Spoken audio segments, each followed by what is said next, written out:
Et je vous cite, un bouleversement majeur pour notre société. Alors en quoi c'est un bouleversement majeur pour notre société? Là, tout ça va être bouleversé totalement. Alors, c'est tout ça qui va être bouleversé, cher Philippe, cher chat.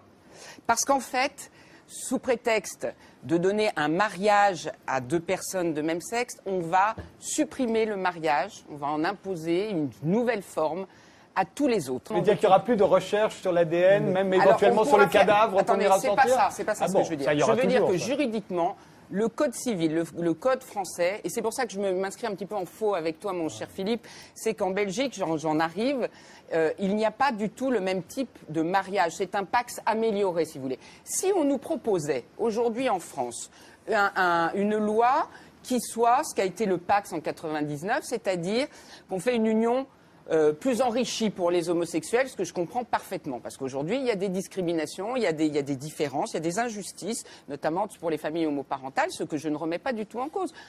C'est une exception, et ça doit être une exception qui doit être, comment dire, amenée au mieux-disant juridique, mais sans changer par rapport à la norme des autres familles.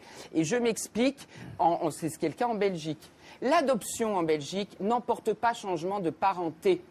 Nous, on va passer, avec la loi qui arrive, à une adoption plénière qui va faire passer entièrement la parenté biologique à deux personnes de même sexe. C'est-à-dire que demain, un enfant, tu disais, on ne lui enlèvera rien, si, on va lui enlever à vie une mère. Et un autre enfant, à vie, n'aura plus de père, car il sera réputé par la loi né de deux hommes. Demain, sur un acte de naissance, il y aura Nicolas, né de Jean-Pierre et de Francis. Est-ce que c'est acceptable? Moi, je dis non, ça s'appelle demain remettre en cause la filiation naturelle anthropologique. Vous voulez dire que le mariage était fait pour protéger la femme et la filiation et l'enfant, et que là, ce ne sera plus le cas? Voilà. Et ça, c'est pas forcément un modèle. C'est un modèle qui vient du Code civil, du Code Napoléon, et qui a été fait d'ailleurs par un homosexuel notoire, que je salue au passage, Cambacérès, n'est-ce pas? Donc ça n'a rien à voir avec l'homosexualité. Comprenez bien ce dont je vous parle. Je vous parle d'un changement de structuration de notre droit qui va être vrai aussi dans tous les autres codes, code des transports, code de tout ce que vous voulez.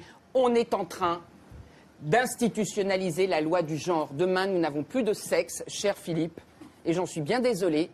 Heureusement que tu es belge. Mais tu auras un genre.